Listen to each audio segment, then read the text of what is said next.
Hello, Right. everybody, and welcome. You will have an enjoyable discussion today about the second in our series on strategic planning.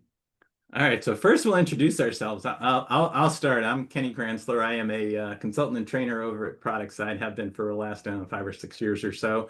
Prior to that, spent a career as a product manager, product leader, chief product officer, mostly in the Seattle area, even though I started my product management career at Kentucky Fried Chicken, but have done stints at places like Microsoft and Amazon, and I am happy to join your webinar today. All right. And I'm Tom Evans. I am out of Austin, Texas. I've been with Productside for 15 years.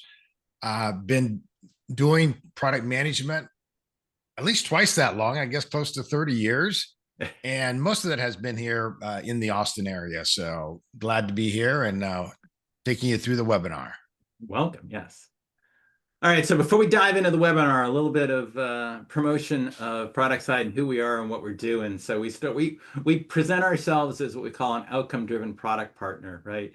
Um, we know it's really hard to deliver products that, not only customers love, but also deliver results for you. So while you're doing things like aligning stakeholders or trying to figure out what your customer needs or managing those endless backlogs that we get involved in, we've seen it all, right? And we're here to help you from that perspective, right? We have solutions that work across the board and tailor them to the unique challenges you have, right? We're really about enabling product teams to transform and really add value to their businesses and add value to their customers.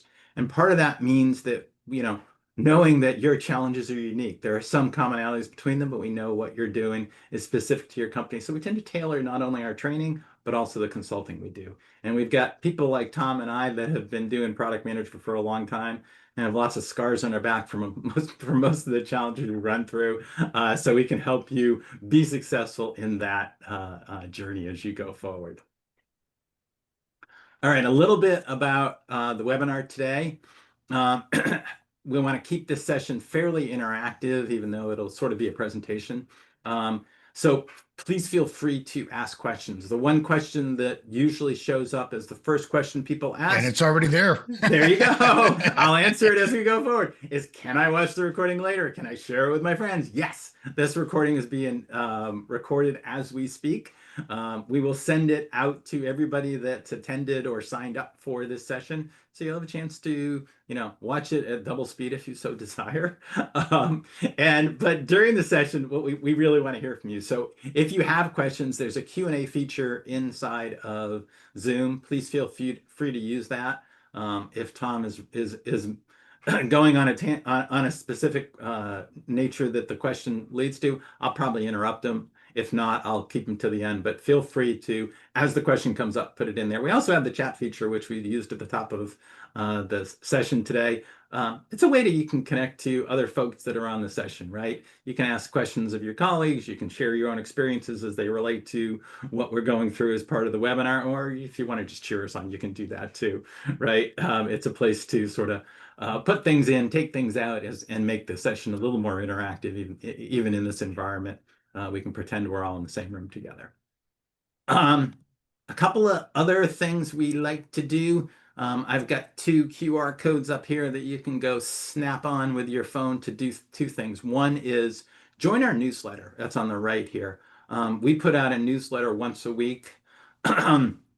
To hopefully put what we call some product caffeine in your inbox, right? We'll take on a weekly basis, we'll take sort of all the entire week of product noise and try to drive it into hopefully a less than 5 minute read, right? Servicing those things that are relevant for you as a product manager, be it, market moves or funding rounds or just data that's come through.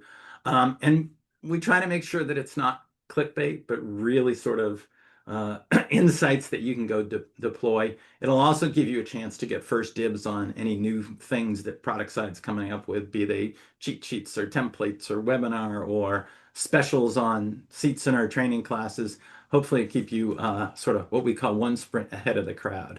And on the left, please connect to our LinkedIn page, right? It's a place to follow us and more. It's really sort of a community, right? And when you join our LinkedIn page, you'll get access to, some best practices around leadership and hopefully inspire some of the growth you have, the ability to have conversations about what's going on with product management, how can you be more impactful in your role, and really just sort of a place to network with other product management professionals who have some of the same challenges and issues that you may be running up to in your daily work. All right, without further ado, Tom, take it forward and start talking about the second step on strategy and building Abs- outcomes. Absolutely. And thank you, Kenny. So, if you listened to our webinar several weeks ago, we really took the first step here around strategic planning and talked about what strategic planning looks like. What is a strategy? How do we set up the context around that? And one of the ways I like to think about, we're going to really be focusing on outcomes. And I really like to think about outcomes as being the way to bridge between your strategy and the execution. And so once we start identifying those outcomes that support our strategy, then that starts to guide us in terms of the work that we do and that we're going to deliver on. So we're going to follow through first talking about what are outcomes, and it's a topic that's talked about a lot, and I'm hoping you already feel familiar with it. But we're going to make sure we create some clarity around it. Talk about figuring out what outcomes we need to have. How do we align that? Make sure that we're aligning to the company goals, and then how do we communicate the decisions that we've made? How do we communicate the trade-offs, and how do we communicate the reasoning behind that trade-off? So first of all, let's just introduce you to outcomes. Now, when we at Productside talk about outcomes, we want to break it out into two types of outcomes. And so outcomes in general is the impact that you have by the decisions that you have made. And one of those impact is on our own organization. And so when we make product decisions, we need to be thinking about how do we impact the goals of the organization. And when we think about business outcomes, we're focusing on things like revenue, profitability, market share, entering into new markets. Those are key areas of outcomes that we want to be thinking of as a business. The second one of outcomes is the impact on the customer. So how does our customer do a job better or gain new value by using our product or by the new features and capabilities that we release as part of that product? And we want to distinguish that from outputs. So outputs are those things that we release, the features we develop, but that's not really the goal. The goal is helping our customers achieve outcomes. And by helping our customers achieve outcomes, then we're going to help our business achieve the business outcome. So there's a linkage there. And so what I want to make clear is we're not saying that output isn't important. What we're saying is don't lead with the output, lead with the outcome. Lead with the business outcome. Make sure that we're supporting a valid business outcome. Lead with the product outcome then that we know is important to our customers and that support the business goals. Now I can figure out which outputs are going to help support that. And so I'm going to share a quick story here. And I've told this story before, probably in a webinar and other ones, but I'm going to guess you haven't heard it before. But about 2 years ago, I was sitting in an airport lounge waiting for a flight, and there was someone next to me on the phone. And I wasn't trying to over listen or anything, but when they started talking about the voice of the customer and guiding somebody on how to do voice of the customer, I go like, he's talking my language. And so once he got off the call, I started talking to him, and he says, yeah, I'm coaching this startup company and they're releasing these new features. And I asked them, well, what is that feature going to help you do? How is it going to help the customers? How is it going to help you achieve a business goal? And they had no idea. They just knew that was a feature that they wanted to deliver. And so he was trying to get them to think about the customer and, the value to the customer and what was the value for the business overall. And I showed him exactly what we teach, around leading with the business outcomes, having product outcomes, now figuring out which features we want to deliver. And so, really, what may have been happening in that particular case was this company was acting like a feature factory where their goal and their measurement of success was, did we deliver the features we said we would deliver, without necessarily thinking about what is the impact of those features? What is our success criteria when we do this? I Hey have worked. Tom, hey Yep. hey Go Tom, ahead. I worked for this company. It was a startup. They hired me to be sort of their head of product and strategy and those kind of things. And I get to the company and there are these posters across the front wall of the company with all the releases they've done, and they named them, right? They had all sorts of interesting, I think they were Mm-hmm. composer names for all the releases, right? And then I asked the CEO of the company. I said, okay, of all these releases, what are the customers using? He's like, I don't care. We're proud of the fact we released all this stuff. It's no surprise the company was out of business 2 years later. Yeah, absolutely. And as I've worked with companies and assessing their practices, one of the questions I will ask product managers is, what is success to you? And I have been surprised how many times I've heard a product manager say to me, we launched the feature on time. And I was like, that's not success. It's what happens in the market. It's the outcome that you achieve. And so that's what we want to make sure that we're leading with, is knowing, what does success look like for us? And so this leads us into our first poll. And how is your success as a product manager measured? So outputs that I or my team generate, business outcomes, product outcomes, a mixture of the above, some other measure, or I have no idea. Wow. When somebody, or we got several people who are being completely honest there, saying, I have no idea. And it's great to acknowledge that. And our goal will be to give you some ideas on how do you do a better job of measuring success.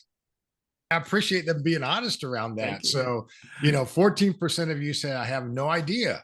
And that is something that, we'll definitely talk about and having a conversation around it. A few just on output. So, Not too many. not too many, but a mixture. So it looks like around 50% or more, depending on what a mixture of the above is. Yeah, Um, are you at least focusing on outcomes in some form or that's the good. other? So that's I that's like good it. to see. We got some well successful product managers in our crowd today. That's cool. Okay. There was a Katrina already put a question in there around, how do you Oh, revolt against a feature factory culture when the company you work for has over 100,000 employees and is bureaucratic and is heavy on process and politics? So I'm going to quit sharing that. let's jump on that Um, one. One is, and I'm going to just start off with a basic answer to this. And I think as you go through here, you'll see us be able to build on that some more.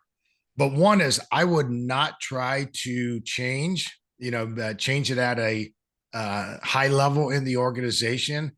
I definitely want to be able to um, really focus on a team level. And so I think, trying to get started with a team level approach is going to be the right way. And what you have to do is get your direct manager to buy into that and let them do an experiment, do it as an experiment. Maybe you don't even do it across your whole team. Maybe it's just you on a particular product. Take that chance and demonstrate to them the value that is associated to that. And I think you pilot that on a real small scale. And then from there, you start to build up and go from there. Yeah, Kenny, do Tom, you want to add anything else to that? yeah, I like the concept, think globally and act locally, right? Do what Mm-hmm. you can to impact what you have the ability to go do. When I first joined Microsoft, their product management process was, shall I say, archaic. Um, but what I did is I created my own way of doing things for the group I was working with, got that embedded with the team, and then started to share that with others. And within a few years, we had an impact and completely transformed how product management was done at the organization, even though, Mm-hmm. huge organization like Microsoft. Okay, excellent. So, first is, how do we decide what the right outcomes are? Well, it really starts to what is important for your organization. What are the top goals of your organization? what are the organizational North Star metrics? And think about, what are those for the organization? And then you might even step back down and say, what is important in terms of how my product can contribute to those goals of the organization? Now, when you're in a small company, start up to, a few hundred personnel or so, your goals and the goals of the organization are probably going to be pretty equal, pretty much the same. But as a company becomes larger, especially when you're talking about 100,000 employees, you will look at the goals of the organization and say, I can contribute to some of those goals. Maybe I can contribute to all of them, but it's only going to be a part of that total goal. And so if they're looking at growing revenue by, 50 million over the next year or the next 2 years, whatever that may be, that is not something you need to take all full ownership of. You have to sit and have that conversation with your manager and say, here's how much I think I can contribute to that.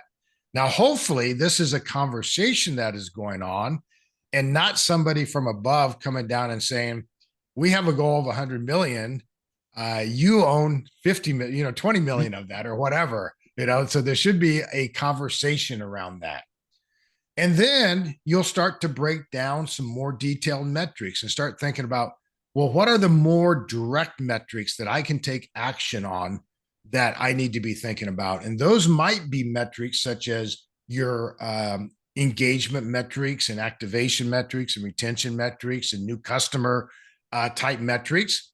But you may end up breaking those down even more. But those are definitely the first level type of business outcomes that you can start thinking about that you can directly impact with your product.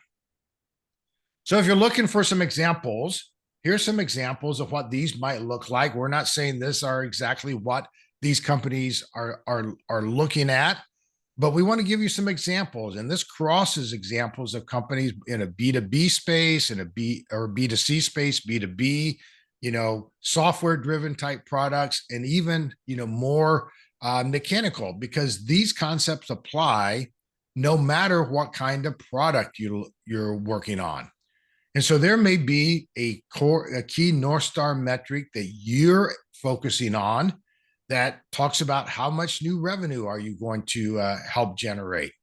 And then I'm going to start breaking that down into my business outcomes. What are some business outcomes that I feel like I can directly contribute to that will support that North Star metric? And now the next thing is how do I define some product outcomes that deliver value for the customer? And here's the part I wanted to caution us on is that I know in some of the, especially B2C, consumer type products, we as product managers often get focused on something like this: improve the ad and revenue subscription. Well, that's important for you, but how about the customer? Does the customer care about improving your ad and subscription revenue? Not necessarily. And so just, baiting them to use your product more and spend more time on it, while that benefits you, are you truly benefiting them? And so one of the things that you want to focus on is, how can I actually deliver better value for the customer so that they get something? And by them getting something that's valuable for them, they're going to help me achieve this business outcome. That's going to help me achieve this North Star metric. One of the companies I trained here recently is in the world of, mobile gaming. And as I was speaking to them about their metrics, all of the metrics that they were talking about, just a second here, were these types of metrics, increase ad impressions, move customers to subscription models. It was all these types of things. And I asked him, does the customer care about that? No. So how can I go and identify an outcome for them that is going to help them better connect back up to that, then will help you achieve their business outcome? And it really started to change the conversation that they were having as we went through the training. Kenny, any thoughts there? Yeah, I was the one in the middle there, Eaton. I had done a bunch of work with Eaton over time, and they were trying to move more of their business. They're basically make Oops. machines and monitors and all those kind of things for electrical and big systems and power plants and all that kind of stuff.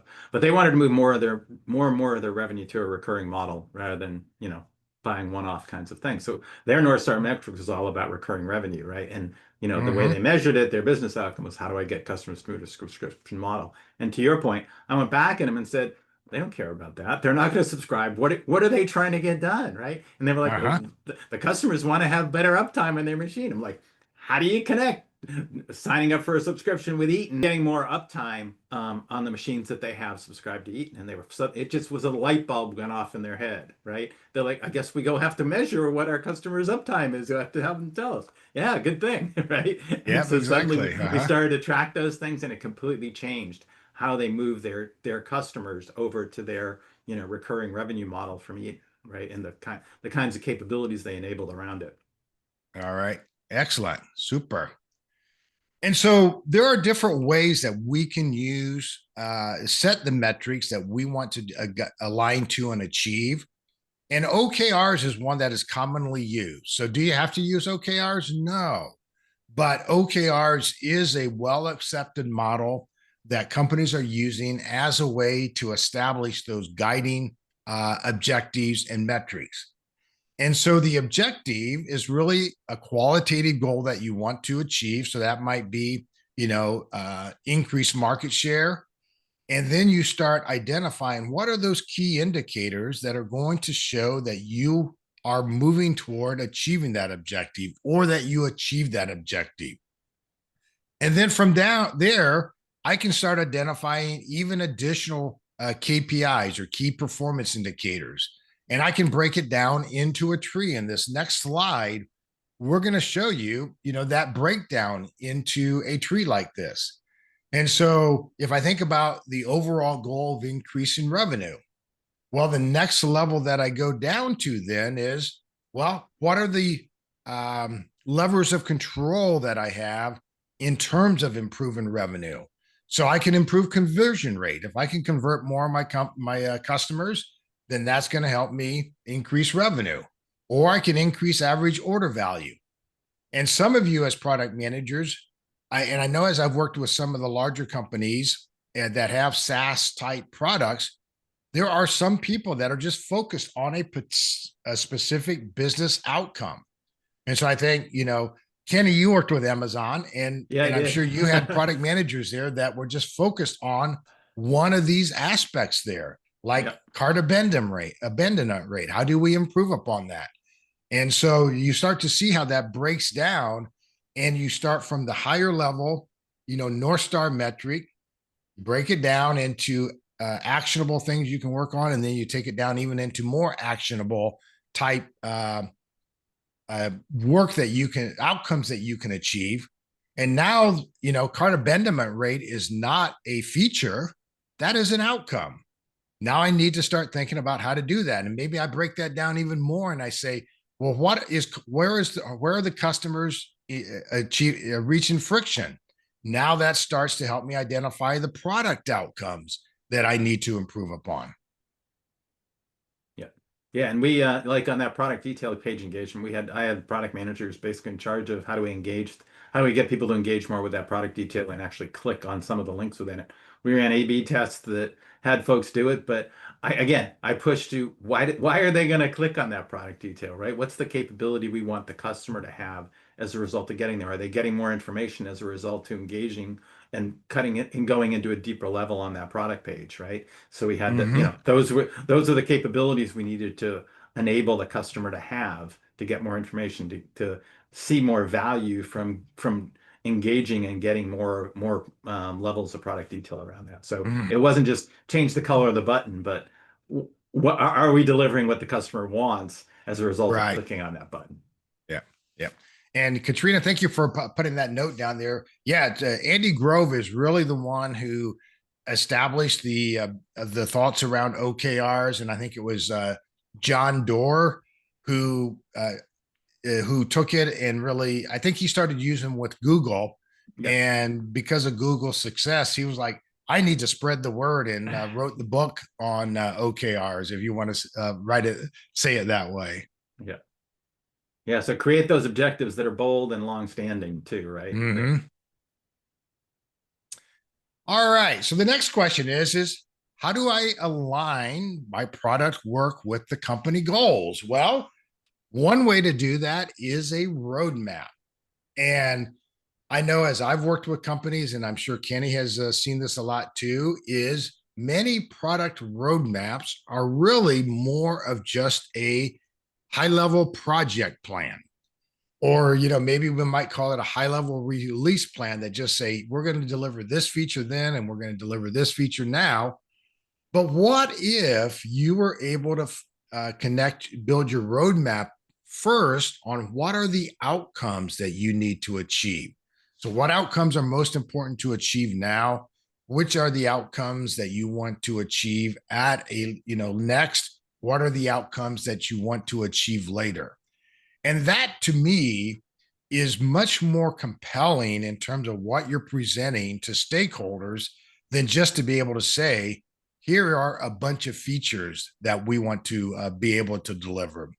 So here's just an example of an outcome driven roadmap. And this is what we teach within our training class. So, first of all, you can see up here at the top, we have our key metric here for the business overall. That's one of the key, or I should say, outcomes that the business wants to achieve. Now, how can I start contributing to that? All right, increase trial to paid conversion, increase stickiness, and reduce churn, etc. And what I'm showing here is I'm not going to try to attack those all at once. I might break them out into here's the most important metric that I think will impact that business outcome. Next, I'll focus on the next one and then the later one. And so I have business outcomes identified. Now we're answering that question of what are the outcomes for my customers that if I can improve upon those, if I can reduce the friction of using my product, if I can give them the ability to do things that they haven't been able to do before, now I'm going to be able to help drive that particular business outcome. And so I'm leading with the business outcome. I'm breaking those business outcomes out to a more tangible level that I can start impacting. And now I'm starting to think about what customer value do I need to drive to be able to achieve those business outcomes. Yeah, and Tom, this helps with I don't know how many times I've worked with companies that say we can't show our roadmap to our customers because then then essentially we're contracting a promise that we have to deliver these features at a set point in time. So they do all sorts of things to obfuscate what they call their roadmaps, which are really just release plans or project plans or whatever that might be to figure out how they show them to their customers. Mm-hmm. If you've got a tool like this, it's really easy to share this with your customers, right? Yes, it's easy to share. And get feedback from them of are these the right things? And the thing that I have now, is that the right thing to have now? Or should I move that to next or later or not care about that or drop it altogether? Right? There are things that the customer cares about, there are metrics that the customer cares about, Mm-hmm. and become a good way to get input from customers around what your roadmap is. Right. Rather than, hey, if I promised you this feature on July 15th of 2026 and it ships on July 18th, you're going to, come sue me or something like that. Right. This is a much easier way to do that. Mm-hmm. Okay. Well, it looks like we have a short commercial here. Yeah. Uh, So we've got a online training session coming up in early September. And what we're doing for those people that are on board and watching our webinar, you get a special benefit around that. So if you use this QR code, click on it, link to it if you want. You're going to have two things. One is you're going to get a cheaper price to be able to sign up for that training. I think that we'll save about $800, and you're going to be automatically registered and a chance to win that for free. Right. So if you're interested in getting training from Productside, um, I encourage you to scan this QR code, sign up for our upcoming training that we're doing online in the middle of September, starting on September 9th. all So right. get certified.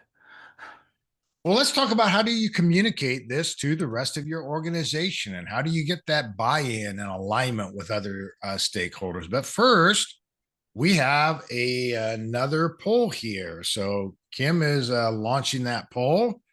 So what tool do you use to drive rationale for a new product or product investment?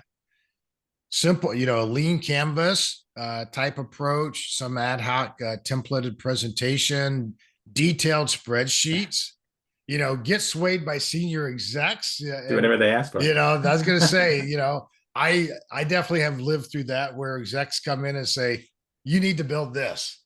And it wasn't even a matter of discussion. It was like, do it. I love the next one. Do we have to rationalize investments? Well, I don't know. And I have no idea again. Okay. So that gets some honesty here coming up. So we're going to wait here another 10 seconds or so to give everyone a chance to work on that. I know for myself, Kenny, and what I've seen in working with a lot of companies is they often, when I ask them about a business case, they present to me a spreadsheet that I've seen has that a all lot of these times. detailed calculations on it. And it's just the financial aspect without any of the rationale, any of the Yeah. connection. Some of them will have a connection back to business goals, but it often is just a detailed analysis at the financial level. Yeah. All they're doing is looking at ROI and how do I get to ROI based on some estimate they may have put in there, but there's no, to your point, there's no rationale behind it. There's no assumptions that are driving those investments, right? They're just putting numbers in there to try to get folks to sign off on the end number that hopefully is positive. All right. I think we have everyone here has who's going to respond has responded. So you can start to see the results there. So a pretty good number using the lean canvas. That That's is, good. I like or that. some kind of simple, way to show that connection back, connecting the investment to the strategy. Uh, about the same number using some kind of a presentation format, which either ad hoc or something that is specified and just a few less get swayed by senior executives. So And that's we still got almost about a quarter of the you. people that are doing that. Oh no. Yeah. And so, one of the things along that line, I'm going to go ahead and stop sharing those results. But along that line, Kenny, is if you're being swayed by executives, I'm hoping, if nothing else, you use what we've been talking about. You may not be able to change that fact, but what you can do is have a business discussion with them and talk about the rationale, ask the right kind of questions. And what I will tell you is don't do what I did one time where I was told by the CEO, this is what you need to be working on. And I said to him, what's the business case on it? And I asked him in a challenging way. Um, and I came really close to being fired. And so don't challenge them, but just say, hey, help. I want to make sure I have full clarity on there. Just ask probing questions, understanding, okay, what business goals, which customers is that going to help us with? Yeah, and it might be. I mean, one time I was asked by the CEO to do something that the board had asked for, and I start to your point, I just started asking questions, right? He was trying to go into a new space that we had no business going into. And I basically asked the question, do we have capabilities? How can we create how can we create capabilities to do that? How much do we think it'll cost us to create those capabilities? And does that help us in some of our key initiatives that you and the board have already set up? Suddenly it was Mm-hmm. like, yeah, I guess so. Maybe we want to rethink going into this new opportunity. Seemed bright and Yeah. shiny, but maybe it's not so shiny anymore. But again, it Yeah. was more around not just challenging, saying, not, I mean, if I'd gone in and said, hell no, this is the stupidest thing we ever thought of, you're right, I would have wound up on the street with you, Tom. But, Yep. but fortunately, I didn't do that. All right. Katrina put in there, I've been using the Harvard business model canvas. Are there more? I actually am not familiar with the Harvard one. I've been more familiar with the lean canvas and the business model canvas. I'm guessing the Harvard one may be like the business model canvas, but I think it is, yeah. yeah, Katrina, there's one called the lean canvas. I just have a strong preference for that one. And not that it's newer or more modern or anything, but it really does a good job of leading with the customer problem versus just saying here, the feature or capability that we want to deliver. And I think in one of the business models, and then we at Productside have some canvases too, and you can look at our playbooks and see some of those tools that we have available. Yeah. The key is there's a bunch that we could recommend, right? The key is do do they ask the right questions? Mm-hmm. Um, do they surface the right issues? Can you work on them without spending, weeks and weeks getting to the answers to those questions, right? Mm-hmm. And do they eventually lead to something around, how does whatever initiative I'm going to contribute to the high level, either the high level or the detailed level objectives that I have set out? Yep. All right. And Katrina, I want you to know I see your other question there. How do you identify the right percentage of growth? And we'll talk about that when we get toward the end here. Yep. All right. So every decision that we make around our product as a product manager is a trade-off that we need to make. And when we do those trade-offs, we need to be looking at what is the business value of doing that? What is the value to the customer if we do that?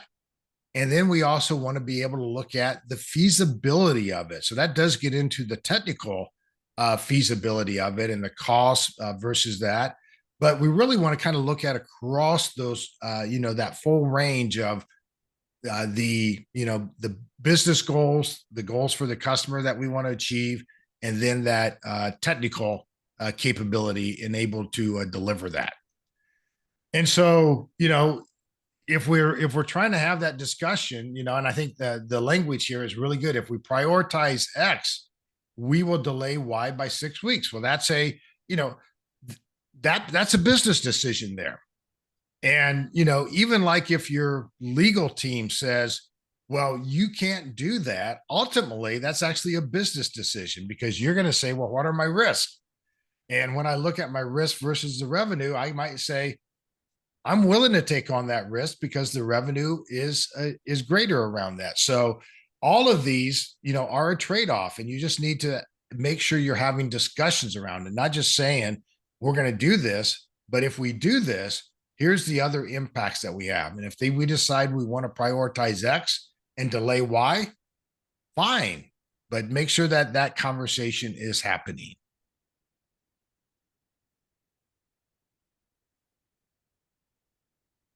All right, make sure we focus around outcomes. And so this is where everything that we've been leading with from the beginning makes sense, because it's not just about if we build it, it is if we build it, it's going to help us impact this particular goal.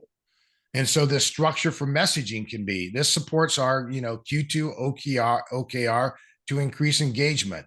Let me tell you, if you start having conversations with executives and they say, why are you working on this? And you can connect it back up to a customer need and even, and then up to a business goal that has been clearly stated by the organization, or it's one of your OKRs or whatever, you're going to have a much better conversation than just saying, I think it's a good idea. We've heard, I heard a customer ask for that. this. Yeah. It was in the customer request log. Yeah. So think about this, format in terms of, if we do this, this is going to help us achieve this outcome. That I think is really important to be able to make that connection. Make sure as you're having these discussions, and I think this was a part, Kenny, you and I were talking about it a little bit earlier, Yeah. is if I'm trying to figure out what should I be focusing on, well, don't just, take a guess at it. If we don't know the goals of the organization, if we don't have a clear strategy around it, get with your manager and start having conversations. And if they don't have the good answers, well, hopefully they're willing to take it up, a higher level in the organization. And I do know, as I've been teaching classes, I've seen multiple cases of where the participant in the class says, I don't know the strategy of the organization because nobody has ever clearly communicated to that. And so, you might be the starting point of at least saying, Ask that question. what are those questions that we can be asking to help drive that? Which goals, what are the most important goals I can be supporting?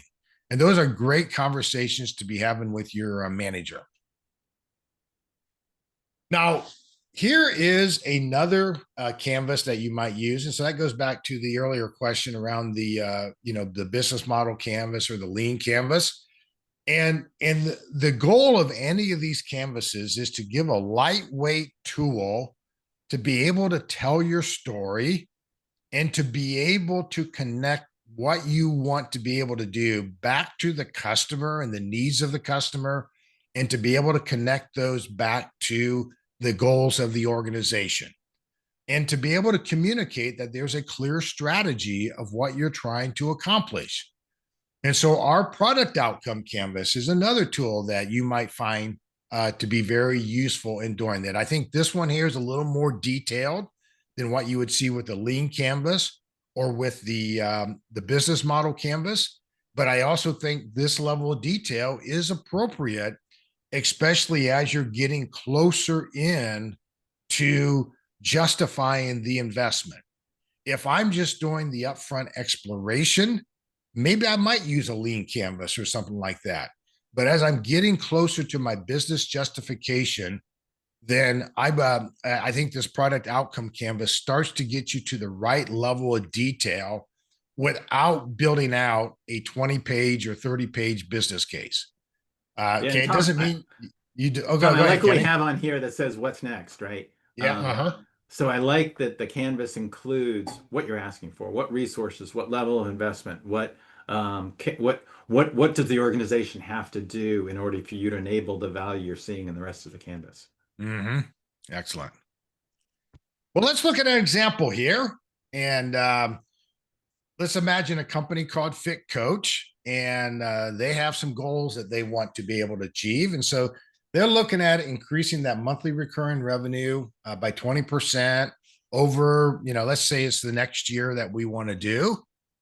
And so, you perhaps maybe some of your business executives have already broken this down into some more specific outcomes that we want to be able to achieve. So how much do we have to improve our conversion rates, or how much do we need to improve our renewals?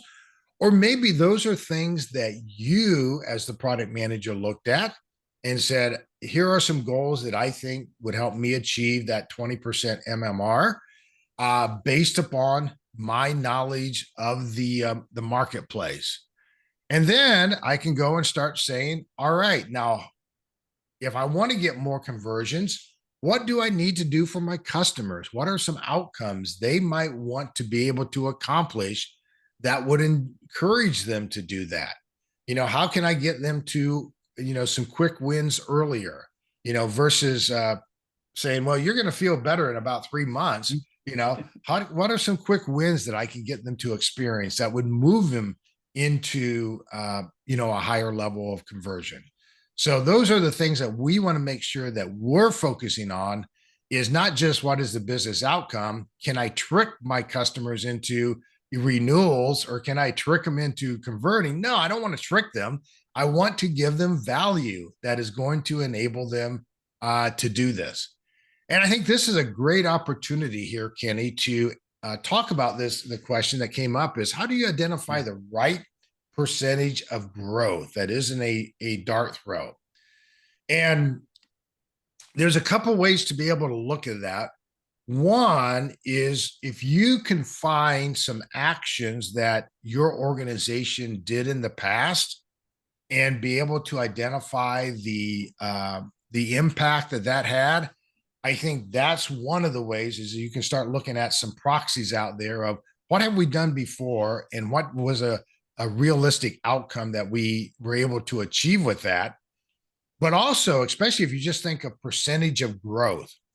And I do feel like often in large organizations, the percent, somebody comes in and says, we need to achieve 10% growth in 2026. What is your plan to do that? Well, that's growth that they have to achieve to make the shareholders happy. But what I really want to do is to think about what is the market growth opportunity. And Kenny, you and I've talked about this a little bit, but we haven't Yeah. included in this. But one of the ways to look at this is, one of the canvases or models I like to use is the Ansoff growth Yep. model. And so you can look at it and say, well, how much growth is there within my current customer base? And I need to look at that and be able to say, what percentage of the market out there isn't using any solution at all? And do I believe I can go and actually gain some growth with that? Within my current customers, where are there opportunities to be? Yeah, Ansoff, that's the right spelling. So, Yeah. yeah, within my current marketplace, what are are there customers that are growing that I can see opportunities for them, to add on organic growth around the usage of our product? Or are there still unmet needs out there that if I can go and start addressing those unmet needs, that's going to cause current customers to use my product more, or that might help me get customers that are customers of nobody. And I can also look at taking away customers from my competitors. And so if I'm in a more mature market, that may be part of my strategy that I'm looking at. And so I think if you start breaking it down into where are the components to be able to achieve that greater growth, that actually helps you. And I always find breaking it down into the components helps me get a better sense of is that growth potential.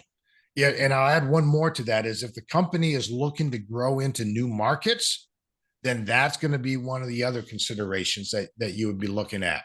But it needs to be based upon market research. It isn't just a guess. It is going out and doing the market research to do market sizing, working through the TAM, SAM, SOM, models, et cetera, to figure out what part of that market is available and which of it do we think we can actually, take share from. All right, I think this is our last slide here before we go into the Q and It's A. gonna build. Yeah, it's a build here, and so if we look at everything that we've been talking around this fit coach, you notice first of all, where do we begin?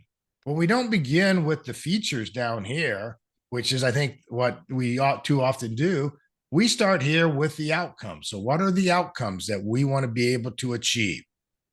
And now then we say, well, okay, how are we going to measure that we're achieving those outcomes? What are the key success metrics that we want to be able to get? And then I can start coming back and filling in, the rest of this. I would definitely want to start with the problem statement. I would, think about the solutioning summary, the positioning statement, and then eventually take my way down into where I'm, getting down into the features that are going to help me achieve that. So you notice we're leading with customer needs, we're leading with outcomes before we come down and start talking about the individual features that we want to be able to deliver on. And so, what's our key takeaways from this? Well, we want to go and prioritize outcomes over output, make sure that we lead with the outcomes, and then we identify the outputs that are going to help us achieve that. Make sure that we have tools that demonstrate how we are aligning our work to strategy, and whether it's using a product outcome canvas, as we just showed, or a outcomes driven roadmap. Those are great communication tools to be able to help you create that alignment. And then use those metrics. So be able to break down your goals and your outcomes into even more detailed metrics. And then from that, you can have your roadmap really focus on the value delivery, and the value delivery for your customers, and the value delivery for the organization. Well, let's go and cover a couple of slides here. I'll talk to this one, Kenny. Okay. Oh yeah, because you're leading it, because my I'm friend. going to be teaching that one, so I'm really excited to be heading back to London in September. I haven't been there in a few years, and teaching our public in-person optimal product management class. So for those of you that are in Europe or are looking for a European vacation, going to London, this is a chance for you to upskill yourself, improve your PM skills. And by the way, we do have one person who's attending that actually is from the US, and they're taking advantage of a vacation in London to actually attend that. So All right. Awesome. it's not out of the question. You may just have to get your manager to buy into that, but definitely join us if you can there. All right, I'll let you talk to the rest there, Kenny. Sure, I'll talk to these. Yeah. So as I mentioned, this is like session 2 of a 3-session plan we have around strategic planning for product managers. There's a session next week that we'll talk about on communicating your strategy to stakeholders. And at the end of that session, anybody that signed up for any of the sessions before it will be able to get our playbook pack that includes all the templates we discussed either in Tom's earlier discussion, in this discussion, or what's coming next week. So feel free to be on the lookout for that. It's coming. Yep. And speaking about the upcoming webinar. Yes, we have the Strategic Planning for PMs webinar part 3, which, as I said, is communicating strategy to stakeholders, which will be led by one of our other crack shot trainers, Roger Schneider, and I'll be the moderator again, so I'll be in my same role. So you get to see my face again, even with my sling, hopefully, which probably won't be off by that time, but we'll have a good time. So next week, same time. Sorry. This is on August 27th. Two weeks out. Yeah. 2 weeks out. Yeah, 2 weeks out. On August 27th, we'll be talking about communicating strategy to stakeholders, right? So 2 weeks from today on August 27th, at same time at 10 o'clock, we'll be talking about wrapping all the work we did earlier on part 1 of this strategic planning discussion today and pulling it all together next week. Or in 2 weeks. Yep. So that's 10 a.m. Pacific, 1 p.m. Eastern, and that's probably what, about 5 or 6 p.m. UK time or something. I don't know the exact conversion right now, but somewhere around there. Yeah, 6 p.m. in UK, 7 p.m. in the rest of Europe. And we do have some other courses coming up. You can go to our website to get the latest and greatest, but these are ones that we have happening. Virtual are the ones on top. On September 9th, we'll be teaching optimal product management. Roger, who's leading the webinar in 2 weeks, we'll be running that one. Tom or myself at the end of September will be teaching AI product management. So some interesting insights on how to leverage and use AI as part of your product management practice, as well as how to look for AI product opportunities. And then in October, one of our other trainers, Dean, will be having a live online course. We do have some in-person events coming up. Tom mentioned the one in London coming up next month. In October, we have one in New York City. And then Tom's doing another one in December in Austin, Texas. So if you don't want to travel in the beautiful in Austin, Texas, so come join us. All right, so we have a couple of minutes for questions and answers. Feel free to go put those into the Q&A box on Zoom, and I will ask them. We've got a couple that have already come through that I'll ask. One is, Tom, how do you manage customer feedback on your product when your customer isn't your end user? For example, a state agency purchases your product for K-12 schools in the state. The needs drive adoption in the schools can be in conflict with the purchasing agency. Ooh, ask that one again. If your product, how do you get customer feedback when the customer isn't necessarily your end user, right? You're selling to someone else. Okay. They gave example, a state agency who's purchasing your product for K-12 schools in the state. The needs driving adoption in the schools can be in conflict with this purchasing agency. Yeah. So one is work really hard because we're trying to reach out and identify those individual users. You may have to, break through some barriers. And I would say whether you're talking a state agency or you're talking a B2B environment, you may run into situations where your only communications has been with the person making the buying decision, but you aren't necessarily seeing the day-to-day users of it. And so what you almost have to do is to figure out, how can I open up and get permission through my, key sponsor, the business decision maker, to have those conversations with the end user so that I can continue to track that. Now, if the product that you're talking about is a digital product, that is one that has been implemented in the SaaS environment, then I need to have instrumented my product from the very beginning to see how and be able to track the usage of my product. And then I think the second thing is no matter what product you have, make sure you have a way for users know how they can provide feedback to it. So have an intake, portal or an intake system of some kind to where as they're running into issues or they have questions or they have ideas or new problems to solve, that they know how to reach and provide that. So that can be another way to do it. Set up a community. So, set up a user community of some kind, and it may take some time and it may take some effort to get there, but create a user community that slowly grows and involves those. Even though you can't reach out to, you aren't getting direct access to them, you can access them through the user community. Yeah, and the key is view them all as customers of your product at some level, right? The interim user or the end users, and find ways to get information from them at all levels. I was doing some work with a company that we were selling to the automotive companies who were enabling our product for the drivers of their vehicles, right? So our drivers of vehicles weren't really customers of our product, but I found ways to get information from those drivers because it ultimately drove the kind of features, the kind of capabilities, the kinds of metrics that I was signing up with the automotive companies to enable around those. So until I understood the needs of their customers, I wasn't going to be successful. Yep.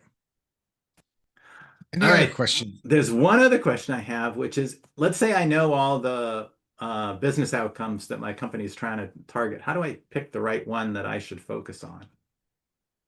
That is have a conversation with your manager. So I think that's probably the number one thing that you want to do is to sit down and one of it is as you become, if you're new in an organization, you may not be able to know what are the, which of those metrics that I'm going to impact or which of those business outcomes that I can best impact. But through time, you're definitely going to start to learn that. But if you don't know what those are, talk to your manager. Your manager should be able to help guide you in selecting those and even help you choose appropriate sizing of those outcomes and your contribution to those outcomes. Yeah, and the other one is you're the expert on your product, so you should know for your product which ones can have the most impact on, right? Yeah. And it may have some impact on all of them, but which ones that have particularly impact of and focus on those. Yeah, but you go back to you talked about the tree, Yeah. the metric tree, and I think that's a great way to do it is to start off and here's the top one. Well, what are the metrics that contribute to that? Yep. Okay, let's me take each one of those and what contributes to each one of those, and eventually you're going to start getting down to what can my product do to be able to impact those metrics. Excellent. All right, so we've hit the top of the hour. Yeah, there were two other questions real Oh, quick. One is, do we have a webinar on product metrics? I know we have done that in the past, and that may have been 4 or 5 years ago, but look on our website under webinars and do a search, and you can be able to see things like the CSAT, lifetime value, etc. And then the other one was, can we watch part one of the video? Absolutely. Look on our Go to our website. website. Be able to find the link to part one video. Excellent. All right. Thank you very much, everybody, for attending. As I said, feel free to, and I think the link to that webinar is actually in the chat now. So great. Enjoy. Sign up for the webinar in 2 weeks on part 3 of our strategy webinar. If you're going to be in London, sign up for that. If not, we've got a whole bunch of other classes, and don't forget to enlist in our product giveaway for our September 9th training class. Enjoy, have a great rest of the day, and take care. All right. Thank you, Kenny. Fun doing it with you again. All righty. Bye. Bye.